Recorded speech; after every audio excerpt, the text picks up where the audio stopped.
Kajian gaib di tebing alas mayit. Kisah Sudiro.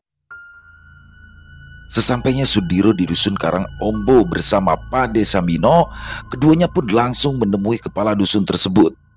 Di balai dusun sudah terdapat beberapa orang yang diantaranya adalah Mbah Wanto, Warijan, Katno, Miran, dan juga beberapa orang lainnya termasuk Pak Karso sebagai kepala dusun tersebut. Mereka semua datang memenuhi undangan dari Pak Karso untuk membahas permasalahan yang sedang terjadi di dusun Karangombo.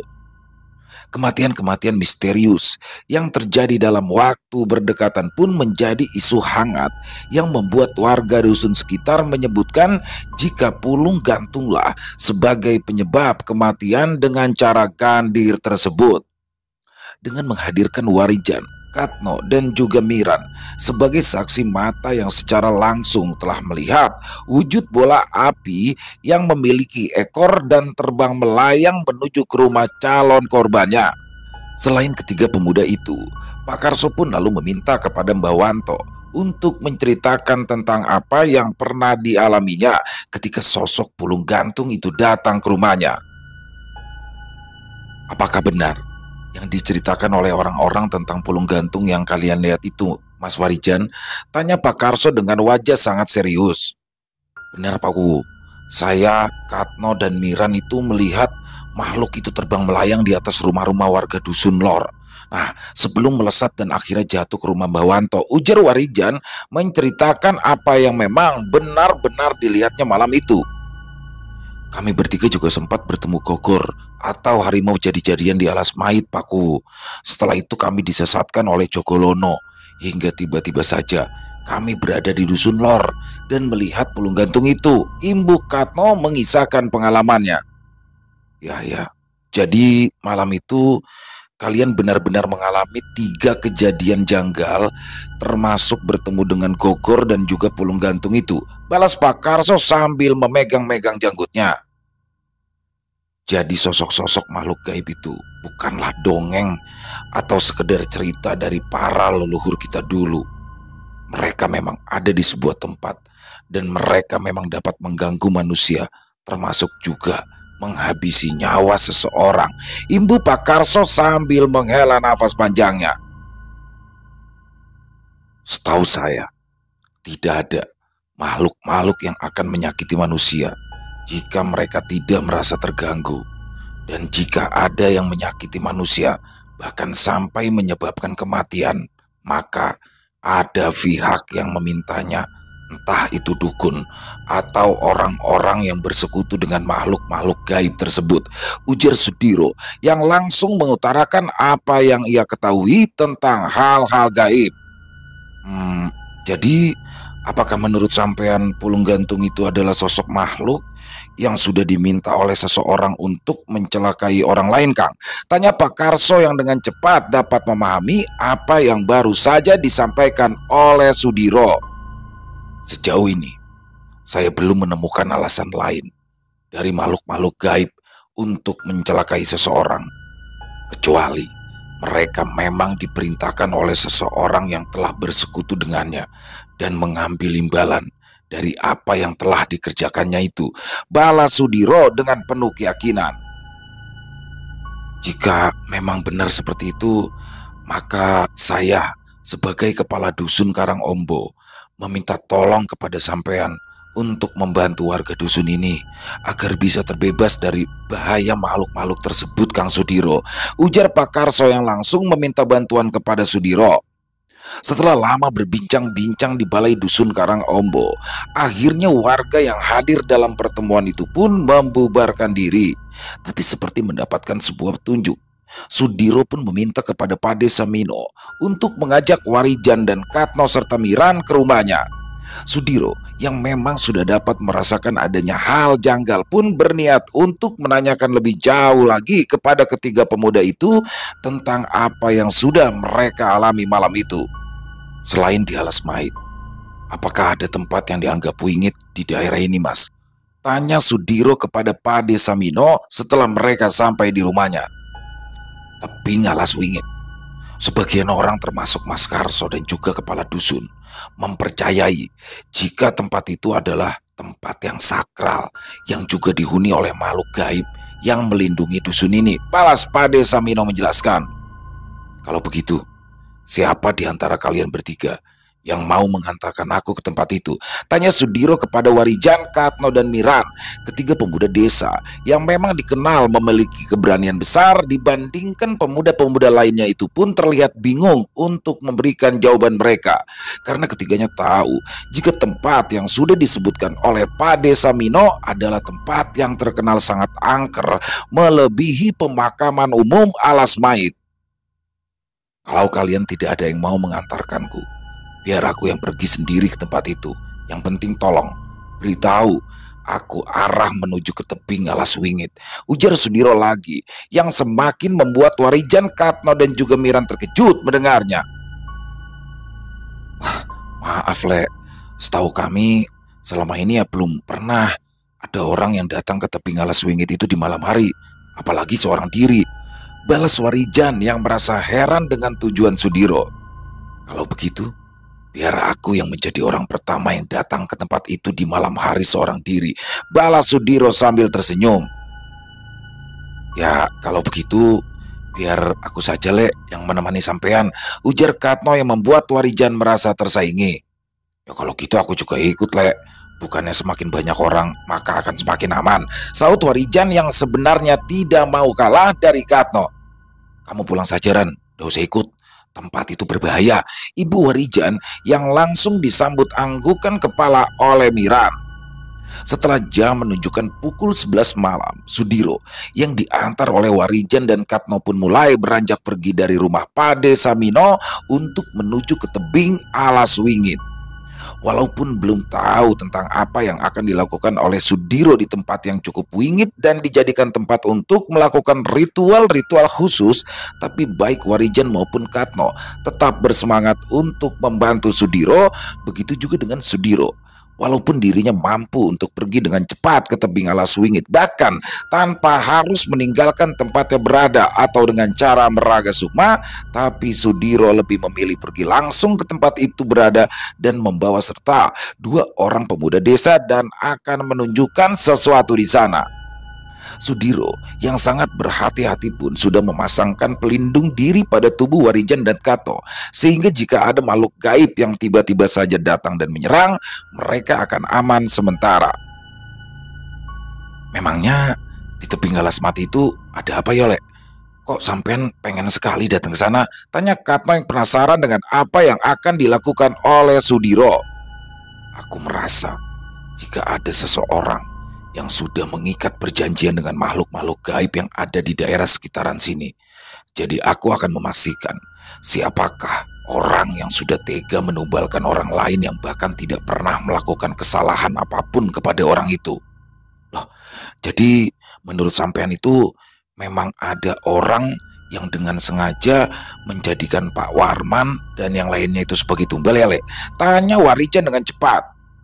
Itu baru dugaanku saja, balas Sudiro singkat sambil mengembangkan senyumnya. Di tengah gelapnya malam, mereka bertiga yang hanya membawa 2 buah obor bambu akhirnya sampai di persimpangan jalan menuju ke tebing Alas Wingit. Dari tempat yang lebih tinggi itu, mereka dapat melihat tebing yang menjulang tinggi yang di bagian kanannya adalah sebuah bukit. Jadi ini yang dinamakan tebing Alas Wingit, ujar Sudiro sambil menganggukkan kepalanya. Ya, Le, betul. Nah, di bawah tebing itu banyak sekali sesaji yang ditaruh orang-orang yang melakukan ritual. Tapi yang tidak tahu tujuan apa yang mereka cari di sana, balas Warijan singkat. Luar biasa. Ternyata gerbang gaib di sini lebih besar daripada gerbang gaib yang ada di beberapa tempat lain, gumam Sudiro yang membuat Warijan dan juga Katno merasa bingung. Ya sudah, ayo kita kembali lagi ke rumah Mas Samino, imbu Sudiro yang membuat kedua pemuda itu tambah bingung dan hanya bisa menggelengkan kepala. Awalnya Warijan mengira jika dia dan juga Katno akan diminta mengantar Sudiro langsung ke area tebing, tapi ternyata semua di luar dugaan Warijan maupun Katno karena ternyata Sudiro memilih mengajak mereka kembali ke rumah Pade Samino setelah tahu jika tebing Alas Wingit adalah sebuah gerbang gaib besar yang ada di Dusun Karangombo. Yang sampean maksud dengan tebing wingit itu, ternyata ada sebuah gerbang menuju ke alam gaib yang di sana terdapat sebuah kerajaan gaib yang sangat tua, Mas, ujar Sudiro kepada Pade Samino setelah berada di rumah orang yang dianggap sebagai sesepuh desa tersebut. Jadi dugaanku selama ini ternyata benar adanya, Ediro. Orang-orang yang tahu akan memanggil sosok-sosok makhluk gaib yang ada di sana untuk meminta sesuatu. Apa mungkin sosok Pulung Gantung itu juga berasal dari sana? Balas Pade Samino yang membuat Sudiro terdiam memikirkan sesuatu. Bisa jadi demikian, Mas. Sebab aku juga merasakan adanya gelombang energi besar dari arah tebing itu, jawab Sudiro yang membuat Warijan serta Katno terdiam sambil bergantian memandangi Sudiro dan juga Pade Samino. Apakah ada petunjuk lain dari orang-orang yang meninggal dengan cara menggantung itu, Mas? Selain tali tambang yang mereka gunakan, Ibu Sudiro menanyakan kejadian-kejadian yang sudah menimpa warga Dusun Karangombo. Tidak ada, Diro. Hanya itu yang kami temukan. Pada korban pertama, itu menggunakan tali tambang 2 dengan warna yang berbeda. Dan itu kami percayai jika ada korban selanjutnya yang akan menyusul. Dan benar saja, kejadian yang sama terjadi dengan tanda yang sama, balas Pade Samino menjelaskan. Maaf Pade, jika tebing wingit itu adalah sebuah gerbang gaib, lalu mengapa sosok harimau jadi-jadian itu kabarnya menghuni kuburan Alas Mait? Begitu juga dengan sosok Jogolono yang sering menyesatkan orang dan bahkan menculiknya, tanya Warijan yang mengundang tanda tanya. Ya, mungkin saja pengalaman itu masih ada hubungannya dengan kerajaan gaib yang dimaksud oleh pamanmu Sudiro ini, Jan, balas Pade Samino yang juga memikirkan hal yang sama dengan apa yang sedang difikirkan oleh Warijan. Setelah terjadi perbincangan yang cukup panjang, jam dinding pun sudah menunjukkan pukul 1 dini hari. Sudiro yang terus menjawab pertanyaan dari Warijan dan juga Katno tentang hal-hal gaib yang diketahuinya pun tiba-tiba saja menaruh jari telunjuknya di depan bibir seraya meminta keduanya untuk diam. Tidak lama kemudian, Sudiro pun langsung berjalan dan membuka pintu rumah Pade Samino yang langsung diikuti oleh Warijan, Katno dan juga Pade Samino sendiri. Diro, ada apa? Tanya Pade Samino ketika mereka sudah berada di pekarangan rumah miliknya yang sangat luas itu. Aku merasakan ada energi hitam yang datang ke sekitaran sini, Mas, balas Sudiro yang langsung melompat ke arah atap rumah Pade Samino. Apa yang telah dilakukan Sudiro pun sontak membuat Warijan serta Katno terheran-heran karena baru kali itulah mereka melihat dengan mata kepala mereka sendiri jika ada orang yang dapat memiliki ilmu meringankan tubuh dan dapat melompat sangat tinggi lalu bisa bergerak di udara. Dian, Pale Sudiro ternyata bukan orang sembarangan, Jan, seru Katno dengan penuh keheranan. Iya no, kalau gitu aku mau berguru padanya. Aku mau juga belajar ilmu-ilmu kanuragan dan juga ilmu-ilmu kebatinan. Dari arah bawah, Warijan, Katno dan juga Pade Samino pun terus memandang ke arah Sudiro yang masih berdiri tegak di atas genting tanah rapuh milik Pade Samino. Mereka semua terlihat kebingungan dengan apa yang sedang dilakukan Sudiro di atas genteng rumah Pade Samino sambil terus mengedarkan pandangannya ke arah sekitaran seperti sedang mencari-cari sesuatu. Beberapa detik kemudian, Sudiro pun kembali melesat dari genting rumah Pade Samino ke arah genting-genting tetangganya seolah ia sedang mengejar sesuatu. Walau merasa sangat terpukau dengan apa yang telah dilakukan oleh Sudiro, Warijan dan juga Katno pun langsung berlari mengikuti kemana arah Sudiro melompat. Tapi hal itu tidak dilakukan oleh Pade Samino yang sedikit banyak sudah tahu siapa sosok Sudiro yang sebenarnya serta dari mana awal mula Sudiro mendapatkan ilmu-ilmu yang kini dimilikinya. Boleh dikatakan jika Pade Samino adalah orang yang tahu banyak tentang sejarah kelam kehidupan Sudiro Dan juga Pade Samino adalah salah satu dari orang-orang yang membantunya ketika dia kehilangan seluruh keluarganya akibat santet yang dikirimkan oleh seorang dukun yang dibayar oleh kakak dari ayah Sudiro sendiri. Ketika usia Sudiro menginjak 15 tahun, ayah dan ibunya serta ketiga saudaranya meninggal dunia di waktu yang bersamaan. Saat itu yang diketahui Sudiro adalah keluarganya dibunuh oleh pamannya yang bernama Lepujo, karena pamannya itu sangat menginginkan tanah yang menjadi warisan dari ayah Sudiro. Dengan dasar dendam yang ada di dalam hatinya, Sudiro muda pun mulai berkelana hingga akhirnya bertemu dengan Pade Samino yang juga faham dengan ajaran-ajaran kejawen. Pade Samino akhirnya membawa Sudiro kepada seorang temannya yang memiliki kemampuan-kemampuan khusus dalam ilmu-ilmu kebatinan. Mendengar apa yang diceritakan oleh Sudiro kepadanya, akhirnya Pade Samino pun dengan tulus membantu Sudiro dan menganggapnya sebagai saudara sendiri. Dengan terus membantu Sudiro menemukan apa yang sedang dicarinya kala itu. Setelah 1 tahun lebih menempat diri di kediaman sahabat dari Pade Samino yang bernama Pak Bardi, Sudiro pun mulai menjalankan laku untuk bisa menyempurnakan ilmu-ilmu serta ajian-ajian yang telah diajarkan oleh Pak Bardi padanya, mulai dari lelaku tirakat, puasa ngebleng, pati geni, dan masih banyak lelaku lainnya yang dijalankan oleh Sudiro di rumah Pade Samino dan juga di sebuah goa yang telah ditunjukkan oleh Pak Bardi sebelumnya. Karena tahu banyak tentang sosok Sudiro, maka Pade Samino pun tidak sedikit ragu dengan kemampuannya serta juga ketulusannya dalam hal membantu menyelesaikan permasalahan yang ada di dusun Karangombo itu. Sementara itu, di tempatnya berada, Sudiro telah berhadapan dengan sosok bola api yang sudah dilihatnya terbang mengelilingi rumah salah satu warga dusun. Dengan kemampuan yang dimilikinya, Sudiro pun mulai bertarung melawan sosok makhluk gaib yang masih berwujud bola api berekor itu. Dan ia ingin menangkapnya guna mencari tahu apa yang sebenarnya sedang terjadi di dusun tersebut. Sebenarnya Sudiro bisa saja langsung memusnahkan sosok bola api berekor tersebut dengan kesaktian Sudiro yang bisa dibilang tinggi dan juga memiliki beberapa pusaka yang salah satunya dapat menyatu dengan dirinya. Selain itu, ajian yang menjadi andalannya juga telah menjadi ajian yang sangat kuat yang dapat saja menghancurkan sosok pulung gantung tersebut dengan mudah. Melihat Sudiro yang sedang berjibaku melawan sosok bola api berekor tersebut, Warijan dan juga Katno tampak terheran-heran dibuatnya. Bagaimana tidak, kedua pemuda itu baru kali pertama melihat ada orang yang benar-benar bisa melayang di udara dengan berani berhadapan langsung dengan sosok makhluk gaib yang sudah meresahkan warga dusun mereka. Wah, mudah-mudahan Lek Sudiro mau menurunkan ilmu-ilmu yang dimilikinya sama kita ya Jan, gumam Katno yang membuat Warijan menganggukkan kepalanya. Tidak lama kemudian, sosok bola api berekor tersebut pun merubah wujudnya menjadi sosok makhluk hitam bertubuh besar dan memiliki wajah yang sangat menyeramkan. Tapi hal itu tentunya bukanlah hal yang menakutkan bagi Sudiro yang sudah malang melintang dalam dunia gaib.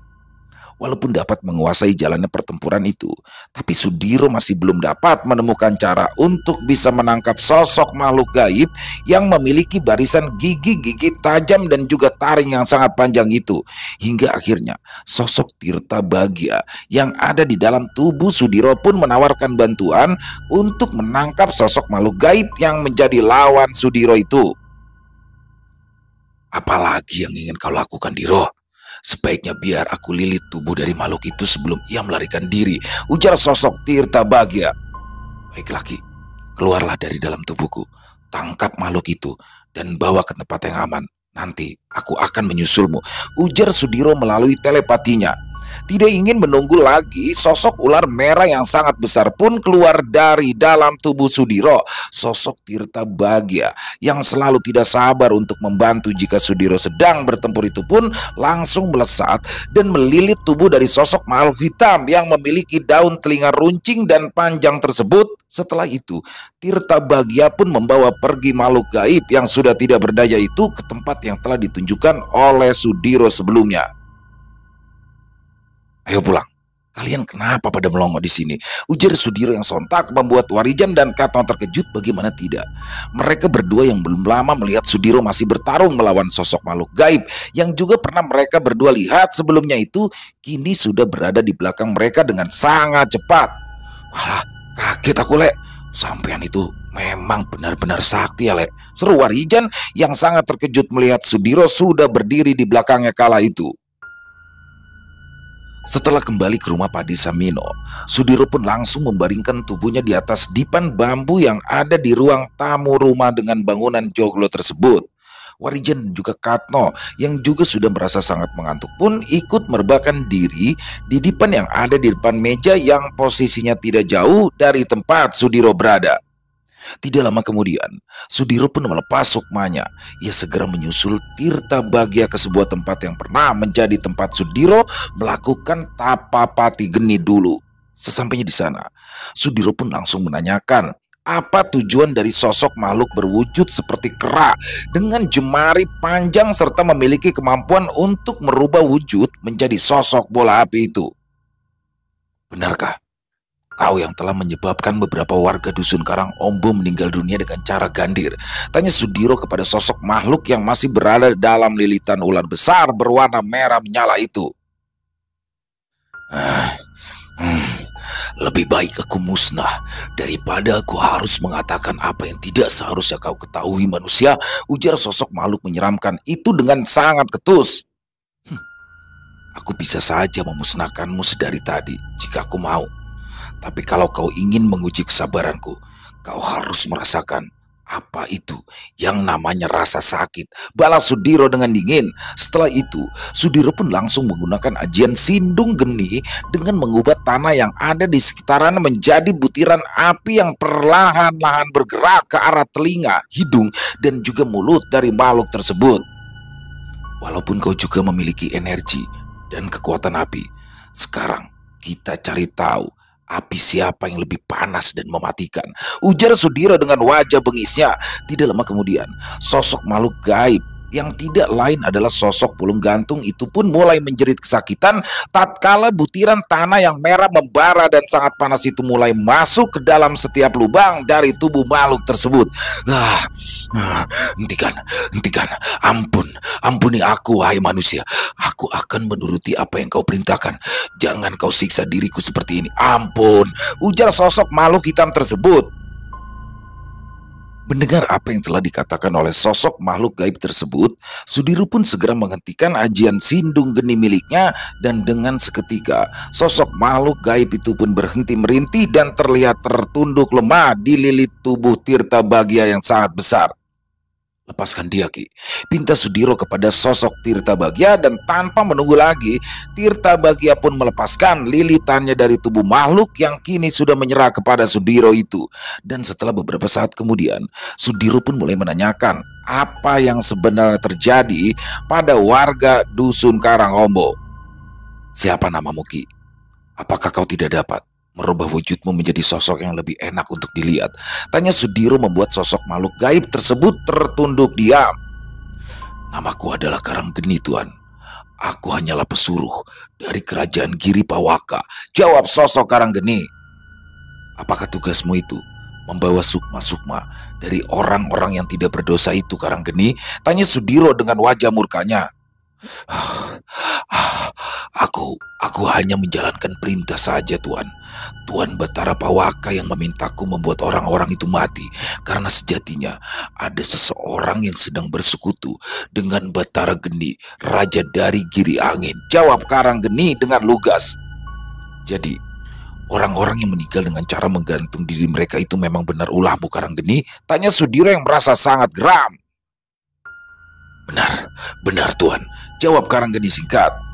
Lalu, apakah engkau tahu siapakah orang yang sedang bersekutu dengan raja dari Giri Angin itu? Tanya Sudiro lagi. Aku tahu tuanku, balas Karanggeni dengan mantap. Kalau begitu, antarkan aku ke rumah orang itu, Karanggeni. Dan satu hal yang harus kau ketahui, di dalam tubuhmu itu masih ada ajian Sindung Geni yang kapan saja dapat membakar tubuhmu dari dalam. Jadi, jangan sekali-kali kau berpikir akan bisa melarikan diri dariku, ujar Sudiro dengan tegas. Baik, baik Tuan, jawab sosok Karanggeni sambil menganggukkan kepalanya. Setelah itu, Sudiro yang kini ditemani oleh sosok Tirta Bagia pun mulai mengikuti Karanggeni menuju ke rumah orang yang diketahui telah bersekutu dengan sosok Batara Pawaka yang merupakan penguasa kerajaan Giri Pawaka itu. Dan betapa terkejutnya Sudiro ketika sampai di sebuah rumah yang diketahuinya jika itu adalah rumah dari Pak Karso yang merupakan kepala dusun Karangombo itu. Apakah kau yakin? Disinilah rumah dari orang yang kini sedang bersekutu dengan Batara Pawaka itu, Karanggeni, tanya Sudiro dengan tegas. Aku yakin Tuan, karena aku juga sudah beberapa kali mengambil sesaji yang disediakannya untukku sebelum aku mengambil sukma dari warga dusun ini yang akan ditumbalkan, balas sosok Karanggeni dengan mantap. Kalau begitu, sekarang juga aku minta kepadamu untuk mengambil sukma dari orang yang sedang bersekutu denganmu dan juga dengan rajamu. Bukan untuk membawanya pergi, tapi ada yang ingin aku bicarakan dengannya, ujar Sudiro dengan wajahnya yang terlihat lebih sangar kala itu. Baiklah tuanku, balas sosok Karanggeni yang langsung melakukan aksinya. Tidak lama kemudian, sosok Karanggeni yang kini sudah berubah wujudnya menjadi seorang lelaki tua yang memiliki kumis tebal dengan pakaian serba hitam dan mengenakan ikat kepala itu keluar dari dalam rumah Pak Karso dengan membawa sukma dari sosok kepala dusun Karangombo. Dan betapa terkejutnya Pak Karso ketika ia melihat Sudiro bersama dengan sosok Tirta Bagia yang masih berwujud ular besar berwarna merah kehitaman itu. Apa aku sedang bermimpi, Kang Diro? Tanya Pak Karso kepada Sudiro. Mimpi yang mungkin juga dapat membuatmu langsung mati, Pakku, jawab Sudiro dengan wajahnya yang kini terlihat penuh amarah. Loh, apa maksud sampean, Kang? Tanya Pak Karso dengan nada kesal. Karanggeni, tunjukkanlah wujud aslimu kepada kepala dusun ini sekarang, ujar Sudiro yang meminta kepada Karanggeni untuk kembali merubah wujudnya menjadi sosok bola api yang memiliki ekor panjang yang biasa dikenal dengan sebutan pulung gantung itu. Sekarang jelaskan semuanya sebelum pulung gantung itu membawa sukmamu pergi dan keluargamu akan menemukanmu dengan tubuh tergantung terikat sebuah tali, Pakku, suruh Sudiro yang merasa sangat geram sesaat setelah sosok Karanggeni merubah wujudnya menjadi sosok bola api yang mulai melayang-layang di atas kepala Pak Karso. Ternyata apa yang telah diceritakan oleh Samino itu benar. Ternyata kau memang bukan orang sembarangan, Sudiro, ujar Pak Karso yang terlihat tetap tenang setelah perbuatan kejinya itu diketahui oleh Sudiro. Saat ini, aku lebih baik mati daripada seluruh warga dusun ini tahu apa yang telah aku lakukan, imbu Pak Karso yang masih terlihat sangat tenang kala itu. Kematian adalah sesuatu yang ringan untukmu saat ini, Pakku. Tapi aku tidak akan membiarkan kau mati begitu saja sebelum kau mempertanggungjawabkannya secara langsung kepada warga dusun yang telah mempercayakan kepemimpinan daerahnya padamu, balas Sudiro yang mulai membuat sukma dari Pak Karso terlihat resah. Sekarang pergilah ke alammu, Karanggeni. Sampaikan kepada rajamu jika aku telah membatalkan perjanjian dengan Pak Karso, karena aku akan memberikan pelajaran yang sangat berharga bagi orang jahat seperti Karso ini, ujar Sudiro lagi yang langsung membuat sosok pulung gantung itu pergi melesat meninggalkan mereka.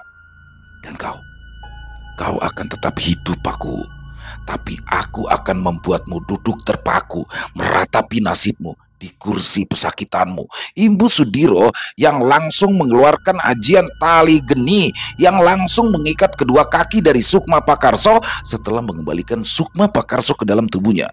Sudiro pun lalu mengajak Tirta Bagia kembali ke tubuhnya yang masih tertidur pulas di rumah Pade Samino.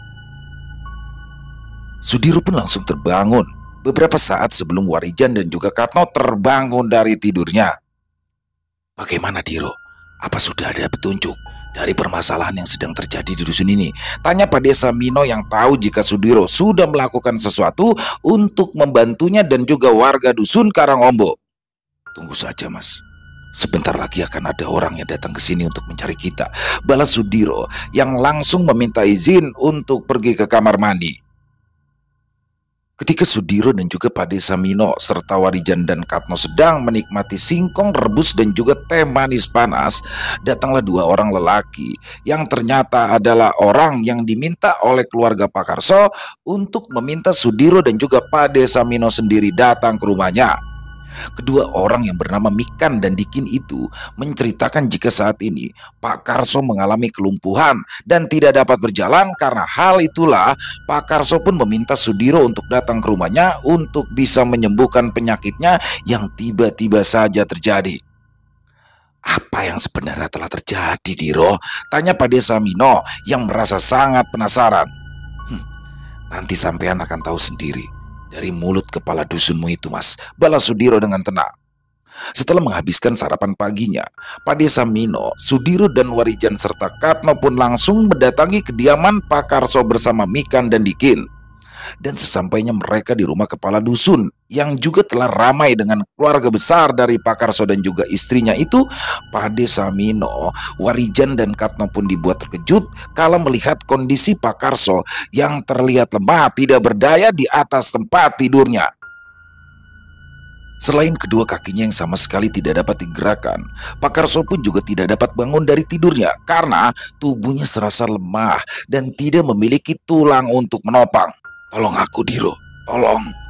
Lepaskan ikatan di kakiku ini, ujar Pak Karso yang terlihat sangat lemah dan tidak berdaya kala itu. Pasti, Pak. Saya akan memenuhi semua yang sampean minta, asalkan sampean mau memberitahukan apa yang sebenarnya telah terjadi di dusun Karang Ombo ini, balas Sudiro dengan tenang. Jangan kau siksa aku seperti ini, Diro.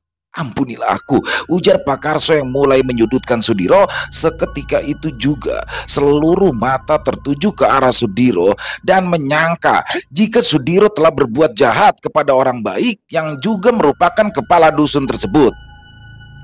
Aku tidak akan meminta untuk kedua kalinya, Pak Kuwu. Sekarang ceritakan saja apa yang sebenarnya terjadi di dusun ini dan apa penyebab kematian 3 warga yang meninggal dunia dengan cara yang tragis itu, ujar Sudiro dengan nada suara yang mulai meninggi. Kalau memang sampean tidak mau menceritakannya, tidak apa-apa, Pak Kuwu. Tapi jangan harap kau dapat kembali berjalan seperti sedia kala, imbus Sudiro yang berisikan nada ancaman. Karena Pak Karso tidak juga kunjung memenuhi apa yang diinginkan olehnya, Sudiro pun langsung keluar dari dalam rumah Pak Karso. Walaupun semua pasang mata memandang ke arahnya dan menganggapnya telah mencelakai sosok kepala dusun itu. Tapi baru saja Sudiro sampai di luar rumah, Pak Karso pun memanggilnya kembali. Tapi Sudiro yang sudah enggan untuk masuk ke dalam rumah pun meminta Pade Samino mewakilinya dengan meminta kepada Pak Karso untuk menceritakan semuanya. Baiklah kalau begitu, aku bisa kembali berjalan lagi. Aku akan mengatakan tentang kematian Pak Warman, Kasdi, dan juga Bu Ira, ujar Pak Karso dengan suara lantang dari tempatnya terbaring. Kematian mereka memang disebabkan oleh sosok pulung gantung, imbu Pak Karso yang membuat semua orang di sana terdiam. Dan akulah yang sudah meminta kepada pulung gantung itu untuk merenggut nyawa mereka, agar aku bisa menjadi kepala desa saat pemilihan lurah nanti, seru Pak Karso yang sontak membuat orang-orang yang ada di rumah Pak Karso terkejut dan mulai mengumpat Pak Karso, kepala dusun yang sebenarnya sangat mereka segani itu. Apakah kau benar-benar melakukan perjanjian terlarang dengan makhluk gaib di tebing wingit itu, Karso? Tanya Pade Samino yang terlihat geram atas pengakuan dari sahabatnya itu. Benar, Kang. Semua itu benar. Semua itu aku lakukan agar aku bisa mendapatkan kekuatan dan juga kesaktian yang akan mengantarkanku menjadi lurah di desa kita, balas Pak Karso yang mulai menangis menyesali seluruh perbuatannya itu. Aku tidak menyangka kau sampai salah melangkah, Karso. Hanya karena menginginkan jabatan, kau tega menghabisi nyawa wargamu sendiri hanya demi ambisimu, balas Pade Samino yang langsung berdiri dan meninggalkan rumah Pak Karso. Setelah Pade Samino keluar dari dalam rumah kepala dusun itu, para tetangga dan juga sanak saudara dari Pak Karso pun satu persatu pergi dari rumah besar tersebut. Semua orang mengaku sangat kecewa dengan apa yang telah diperbuat oleh Pak Karso. Sementara itu, Pak Karso pun hanya terdiam dengan tatapan kosong. Ia menyesali seluruh perbuatannya dan harus menanggung malu setelah semua kebusukannya dapat diketahui oleh Sudiro. Sanksi sosial itu lebih pahit daripada hukuman yang diterima seseorang yang sudah mendekam dalam penjara, ujar Pade Samino sesaat sebelum ia pergi meninggalkan rumah Pak Karso. Setelah selesai dengan urusan di dusun Karang Ombo, Sudiro pun langsung berpamitan kepada Pade Samino untuk pulang ke rumahnya yang memang berada di desa lain. Tapi sebelum itu, Sudiro pun diminta untuk menepati janjinya kepada Pak Karso untuk mengobatinya. Sesampainya saya di rumah nanti, saya akan langsung melepaskan ajian tali geni yang sudah mengikat kuat di sukma Pak Karso, Mas. Tolong, nanti sekitar jam 3 sore, sampean kembali ke rumah Pak Karso untuk menasehatinya setelah ia dapat kembali berjalan nanti, balas Sudiro yang langsung berpamitan kepada Pak Desamino. Lek, apa saya boleh ikut ke rumah sampean, Lek? Tanya Warijan yang memang sangat ingin belajar ilmu-ilmu seperti yang dimiliki oleh Sudiro. Apakah kau benar-benar ingin belajar ilmu-ilmu kanuragan, Jan? Tanya Sudiro sambil tersenyum. Ya, Lek, aku ingin belajar dan ingin berguru kepada sampean, balas Warijan dengan penuh semangat. Beberapa hari lagi, aku akan kembali ke sini. Dan aku akan mengajakmu serta teman-temanmu ke sebuah tempat untuk mempelajari ajian-ajian dan juga ilmu-ilmu kanuragan. Tapi yang terpenting, kau dan temanmu itu harus mendapatkan izin dari kedua orang tua kalian. Jika mereka mengizinkan, maka aku akan membawamu dan juga temanmu itu, balas Sudiro yang membuat Warijan sangat senang mendengarnya. Setelah kepergian Sudiro, Warijan pun langsung berpamitan kepada Pade Samino untuk memberitahu kepada Katno tentang apa yang baru saja dikatakan oleh Sudiro. Ngat, jangan lupa minta restu sama bapak dan ibu Mujan. Jika memang mereka tidak mengizinkan, jangan pernah kau paksakan, ujar Pade Samino yang membuat Warijan menganggukkan kepalanya dan langsung bergegas pulang untuk menemui kedua orang tuanya. Setelah jam menunjukkan pukul 2:30 sore, Pade Samino pun mulai mendatangi kediaman Pak Karso untuk menyampaikan apa yang sebelumnya telah disampaikan oleh Sudiro. Dan setelah beberapa saat Pade Samino berada di rumah kepala dusun itu, tiba-tiba saja istri dan keluarga dari Pak Karso pun terdengar sangat bergembira dan tak henti-hentinya mengucapkan rasa syukur. Bagaimana tidak, tubuh lemah dari Pak Karso yang sudah seharian terbaring di tempat tidur itu perlahan-lahan mulai membaik dan berangsur-angsur pulih kembali. Dengan wajah yang terlihat sangat senang sekali, Pak Karso pun langsung berjalan keluar rumahnya dan menemui Pade Samino untuk mengucapkan terima kasih sekaligus permintaan maaf atas semua kejahatan yang telah dilakukannya. Untuk menebus semua kesalahanmu itu, sebaiknya kau mengundurkan diri dari jabatanmu ini, Karso, ujar Pade Samino yang tiba-tiba saja membuat raut wajah kepala dusun itu berubah seketika. Wah, tidak, Kang. Justru aku akan memperbaiki kesalahanku dengan tetap menjadiku. Dan aku akan menjadi orang yang lebih baik lagi di kemudian harinya, balas Pak Karso yang terlihat mengepalkan kedua tangannya sambil memandang jauh ke arah depan.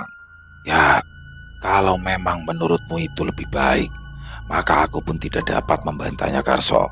Pesanku hanya satu, jangan sampai kau ulangi lagi kesalahanmu di hari ini, ujar Pade Samino yang langsung berpamitan untuk pulang. Beberapa hari kemudian, Pak Karso pun kembali mendatangi tebing wingit dengan membawa sesajen yang sangat banyak, dan hal itu pun diketahui oleh Sudiro yang ternyata masih dapat berkomunikasi dengan sosok Karanggeni. Karanggeni sendiri pun langsung diusir dari kerajaan gaib Giri Pawaka setelah sosok makhluk gaib tersebut gagal menjalankan tugas. Berhati-hatilah Tuan, karena raja dari Giri Pawaka itu telah menganggapmu sebagai musuh, dan yang lebih parahnya lagi, Kepala dusun itu kembali mengikat perjanjian baru dengan Batara Pawaka untuk bisa mendapatkan kesaktiannya, ujar sosok Karanggeni yang mendatangi Sudiro di tempatnya berada. Selesai, wow, luar biasa. Kisah dari Untung Prasetyo, penulis favorit kita semua, dengan kisah favorit kita semua juga, kisah Sudiro. Luar biasa, akhirnya Sudiro bisa menyelesaikan ya, menguak misteri yang terjadi di desa Karangombo. Dan ternyata pelaku dari itu semua adalah kepala dusun mereka sendiri, yaitu Pak Karso. Jadi di sini Sudiro ini tidak langsung memusnahkan sosok Pulung Gantung itu ya, tapi dia justru melemahkannya. Baru setelah itu untuk menguak siapa pelaku sebenarnya, dan benar-benar nggak disangka ya, pelakunya adalah kepala dusun mereka sendiri. Yang mana tujuan dari si kepala dusun itu Pak Karso adalah untuk menjadi kepala desa di periode selanjutnya. Luar biasa di sini kisahnya. Dan sekali lagi untuk Bang Untung. Jadi begini ya, kami mencoba menjelaskan teman-teman bahwa di sini bukan kisah yang berepisode-episode atau bersambung ya sebenarnya. Jadi ini adalah kisah one episode, satu konflik selesai ya. Kayak dalam episode kali ini, konflik di desa Karangombo-nya selesai, tapi memang di ending untuk Bang Untung memberikan spoiler untuk kisah selanjutnya, yang mana ternyata kepala desanya ini nggak kapok, dia masih melanjutkan, dan bahkan sosok Sudiro sudah menjadi musuh di kerajaan gaib yang ada di tebing alas mait. Luar biasa. Untuk Bang Untung, please jangan pakai lama ya, karena saya diteror nih sama teman-teman untuk kisah Sudiro. Jadi jangan lama-lama Bang Untung ya, ditunggu lagi nih untuk lanjutannya, dan pasti keren banget dan pasti seru banget. Dan semoga saja teman-teman semua terhibur dengan kisah barusan, terutama para pecinta penikmat horor misteri, lebih khusus lagi kepada para subscriber dari channel Ilo Bercerita. Buat teman-teman yang mungkin punya komentar tersendiri atau punya pendapat masing-masing, silakan bisa dituliskan di dalam kolom komentar, ataupun hanya sekedar saling menyapa. Insya Allah kami akan menjawab satu persatu. Dan kami juga ingin mengucapkan rasa terima kasih kami kepada seluruh teman-teman yang sudah selalu setia mendukung channel kami, yang sudah selalu hadir di setiap harinya. Karena kehadiran teman-teman lah kami selalu bersemangat berkarya di setiap harinya. Dan buat teman-teman yang suka dengan video barusan, silahkan bisa diklik tombol like-nya, tombol jempolnya. Dan buat teman-teman yang belum subscribe, yuk diklik tombol merah subscribe-nya. Jangan lupa lonceng notifikasinya dinyalakan, agar teman-teman selalu mendapatkan notifikasi dari konten-konten yang akan kami upload selanjutnya. Dan untuk channel Ilo Bercerita ini kami upload di setiap harinya, setiap malam ya, setiap jam 9 malam waktu Indonesia bagian Barat. Dan teman-teman mungkin yang punya kisah horor misteri ya, yang mungkin berkenan dibawakan di channel kami, silakan bisa mengirimkannya ke nomor telepon yang ada di sini. Dan bebas ya, dalam bentuk tulisan boleh, dalam bentuk rekaman suara boleh, senyamannya teman-teman aja. Dan untuk yang sudah mengirimkan kisah, kami ucapkan terima kasih. Dan oh ya, kami juga ingin sekali lagi menegaskan bahwasanya teman-teman mungkin ada yang suka kisah-kisah yang yang pertokohan seperti Sudiro, Bayu Gendeng, atau Pedro. Dan juga mungkin ada teman-teman yang mungkin kurang suka nih, atau suka, ada yang suka, ada yang nggak suka. Jadi kami akan terus memvariasikan ya. Ada kisah yang berepisode, ada yang kisah yang langsung tamat. Jadi semuanya untuk teman-teman semua, untuk memanjakan teman-teman semua agar lebih terhibur lagi. Dan di akhir kata saya Ilo mengucapkan permohonan maaf apabila mungkin dalam pembawaan kisahnya barusan ada kata-kata saya yang salah, ataupun ada kata-kata saya yang kurang berkenan. Saya mohon dibukakan pintu maaf yang seluas-luasnya. Dan sampai berjumpa lagi di konten-konten kami selanjutnya, yang pasti tidak kalah serunya, yang pasti tidak kalah horornya. Masih bersama saya Ilo di channel Ilo Bercerita. Salam sehat, sukses selalu untuk kita semua. Wassalamualaikum warahmatullahi wabarakatuh.